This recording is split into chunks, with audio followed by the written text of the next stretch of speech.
soon. Wow. Okay guys, hello. So as I said in the last video and the introduction video, this is a special 1500 video, my Joseph guide. Probably you are Southerners guys, but I thought of showing how I can sing as Joseph, so please don't harm me. Anyways, so let's get started with this, shall we? Let me 1 second guys that I pick my 5 pages. Yeah, I wrote 5 pages of this. I wrote this part in class when there was nothing to do, and the others were thinking I was like, oh yeah, I am going to write the things I have to say in the video, because I can talk by myself in English without a reference. So now let's get started for real. And I don't know how long this video will be, but I'm going to divide this in 3 points: Playstyle, Wild, and the spawn points in rank. Let's start with the Playstyle. Probably you all have heard tons of time when someone is giving Joseph tips, they say, always first, learn the spawn points. Hell, yeah, this is true. But it isn't easy. There are tons of maps and really different spawn points. And let's be honest, my Josephs, we didn't all learn the spawn points in just a week. At least for me, it was 1 year. Yeah, 1 year. Maybe because I didn't specifically stop to just see the spawn points and learn them. I didn't learn this in 1 day. And it requires experience and play a lot of match. So, if you're a more experienced hunter, like you're in high tiers and you want to use Joseph as a secondary main, then probably you know the spawn points. So, it wouldn't be that difficult for you. But, this wasn't in my case. It was my case. That Joseph was my first hunter and still is my first hunter. If you're a newbie, then it will be difficult. This is when it will be difficult. So, either way, if you don't know the spawn points when the match starts, you can go find a survivor first. And when you find one, use the camera wall. And then, at least you will have 1 copy secured. The bad thing of this strategy is that the other survivor will have started already recording, but there are high chance of that the other survivors are recording. So you can maybe find the copies recording. But this strategy doesn't work, at least in my experience, doesn't work that well in high tiers. In my opinion and in what I experienced. Now, if you're more experienced, then just act like the normal Josephs, as always. Camera roll, hit a copy, and share them. Quick tip. I recommend play Joseph without listening to any music and using headphones, because you can hear sounds in the camera roll, like they are opening a chest or things like that, or even a single sound of a graffiti.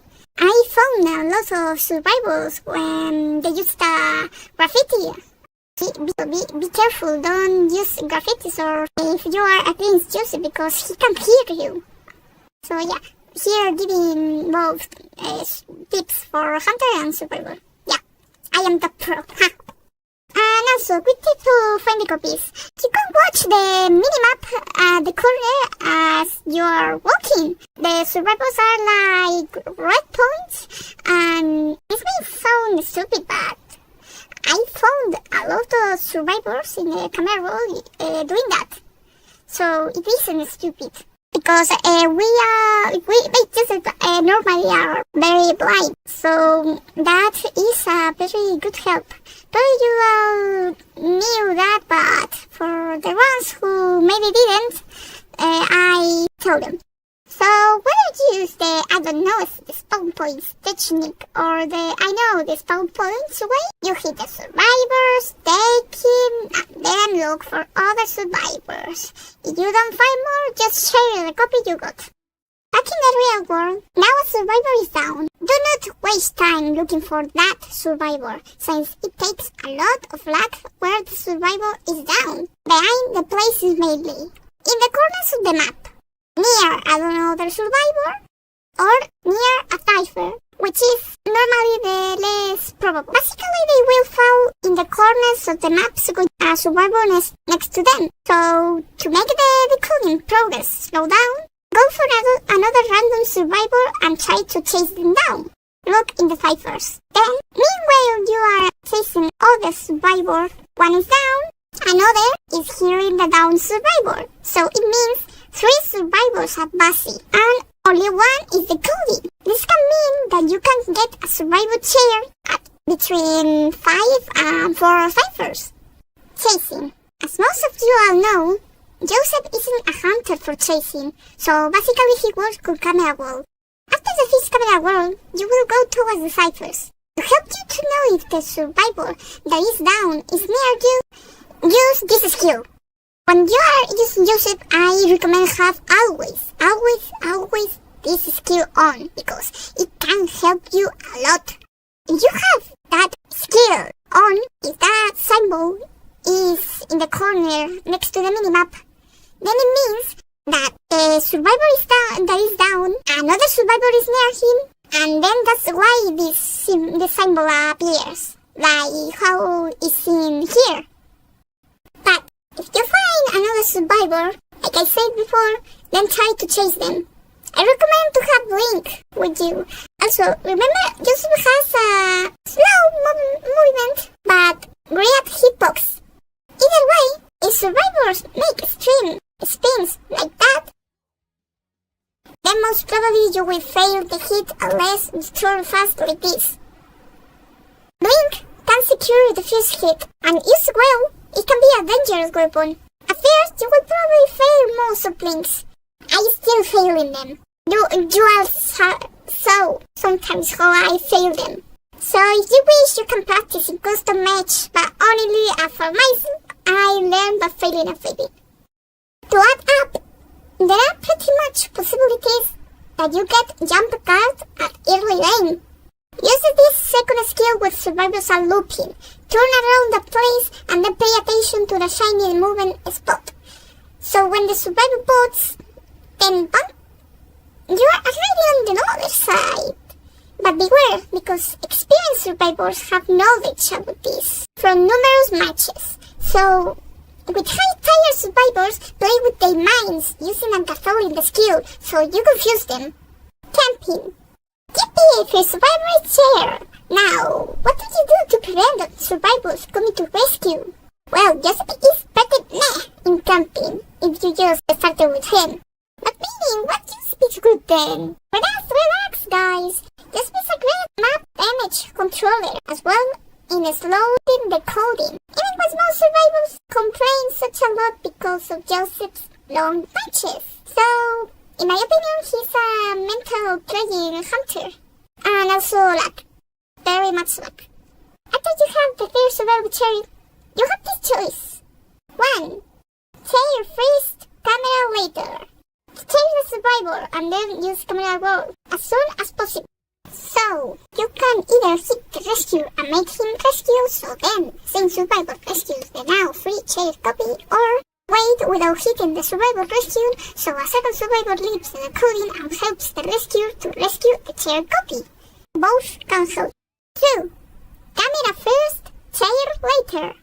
I recommend do this when the down survivor is right next to a chair, and when they're in your survivors. There is a 90% of chance that after getting a survivor down, they will heal or continue decoding, but most of the times they will want to heal. 3. Chair fist? No camera were available yet? Well, this can happen too. You get a survival down and the camera wheel can be used yet. Do not panic, this is okay. By the time a survivor is coming to rescue, the camera wheel will be available again. So use it when the rescuer is about to rescue. Then you can hold the rescuer's copy too, as the other copy will be shared. 4. Accidentally downed the rescuer, but camera wheel is active. This happens such a lot of times, but in my opinion, it's one of the greatest situations I come over to. Camera wheel still active, survivor chair. Chair the rescue, so you can camp both the chair copy and the rescue, and 2 survivors will have to rescue after the coding stops or the recording continues. And by the time camera wheel ends, you will have downed or hurt at least 1 survivor or even 2. Quick tip for camping and map control. After Joseph's move, at least I find it difficult to do the infinite teleport.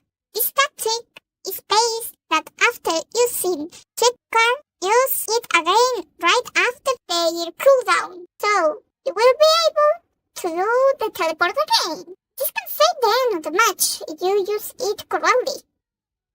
Build. Now let's move to the build. My recommendation is the kind of build. This build is the one I actually use. Probably you guys will say, but Joseph do not need the tension in that tires. Maybe some Joseph do not bring the tension at this point, but that are the players who are really focused on the game, and I myself don't think Joseph, who just started with him, uses the build with no detention. Even me, who has been playing with Joseph for 3 years, is afraid of using this build. Probably because I still do that.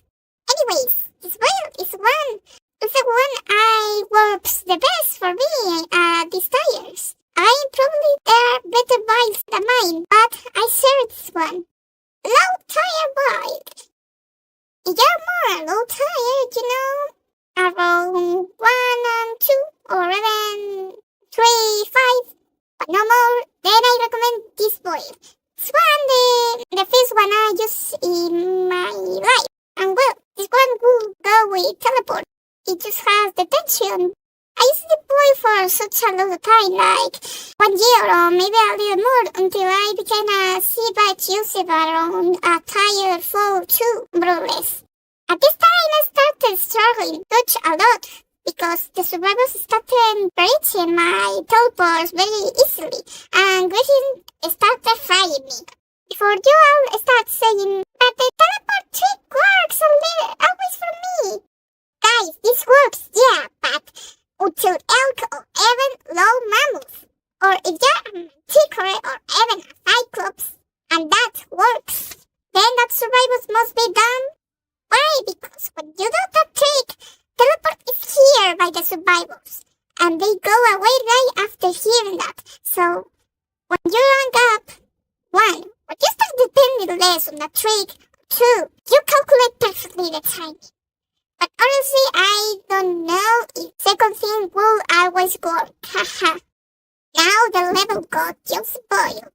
Now, if you are a really good hunter, real experience who can win before the pop, or can go with no detention, that use this build. This build, in my opinion, is one of the most difficult ones to use. Yeah, it gives you a lot of help in the chase in and out. But if you don't end up with the survivors by the time the last cipher is ready, then you are in huge problems, with no detention in endgame.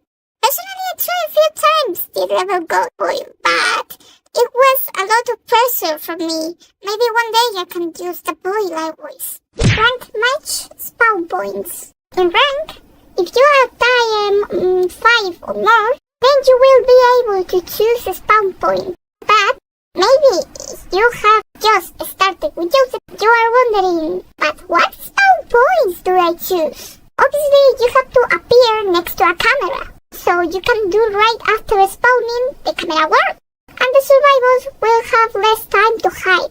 Yeah, quite an obvious thing. So the thing is, these are the best, in my opinion, place to appear. Arms Factory. Here, the most near spot to a camera is here. Arms Factory is usually one of the best maps in Quick Match, but the rank, it isn't the best one, not gonna lie. The Red Charge. Good map in Quick Match. The best map in rank for me. Here, you appear right next to the camera. Plus, it isn't a spot usually choose. If survivors choose it, ice cream. Then you can appear here. It is next to a camera too, so it can work too. Like a seed village. Pretty big map, but in rank, you usually can get full presence or almost full present at first camera goal, since they usually do this kind of formation.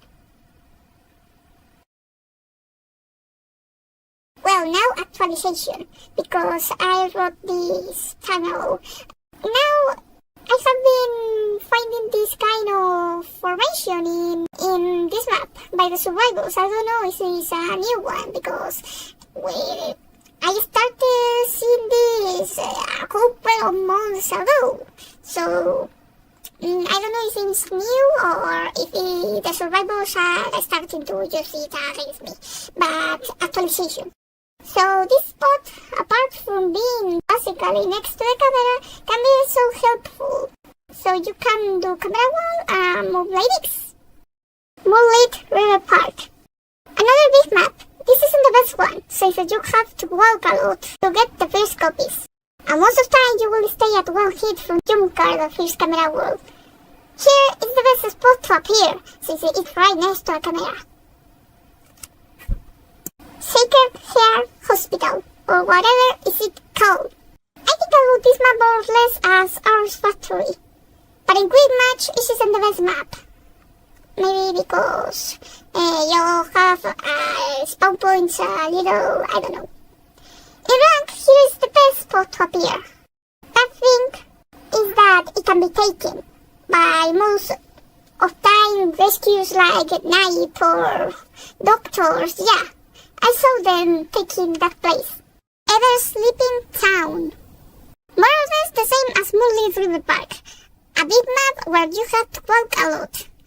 The only difference is that you have the chance that you will get jump card at early game, not like in Moonlit River Park. So here is the best spot to appear here, in this map. Chinatown. Pretty rare map to appear in rank. Recommendation: do not take Joseph if you get that map. Leo's Memory. Okay, in this map you can appear here. I took my time discovering this spot because I didn't have the guts to try other spots to appear, and the day I discovered this was the spot where you appear right next to a camera. That's when I was happy when I got this map. Well, so that's it. Here my little Joseph guide ends. Now you guys will have to stand me putting my